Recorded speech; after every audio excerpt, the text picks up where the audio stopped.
Hello guys, आप लोगों के लिए एक प्यारा सा कृष्ण और सुदामा का जो है दोस्ती। आप देखिए, मित्रता हो तो ऐसी हो जैसे कृष्ण और सुदामा की थी। अब लोग देखिए किस तरह से कृष्ण भगवान ने सुदामा का स्वागत किया है। अब लोग आनंद लीजिए और चैनल को प्लीज सपोर्ट करिए। नंगे पाँव हरि धाये, सुदामा जो मिलने को आए।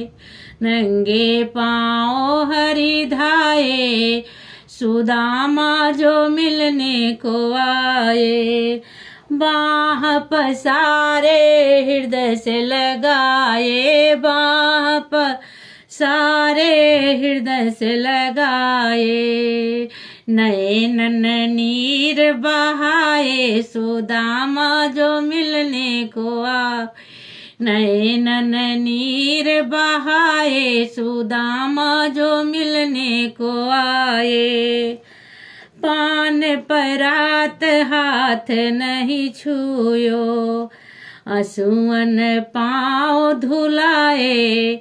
सुदामा जो मिलने को आए, असुअन पाँव धुलाए। सुदामा जो मिलने को आए। नंगे पाँव हरि धाये, सुदामा जो मिलने को आए। चावल की मुट्ठी बगल में दबाए, चावल की मुट्ठी हरि से छुपाए।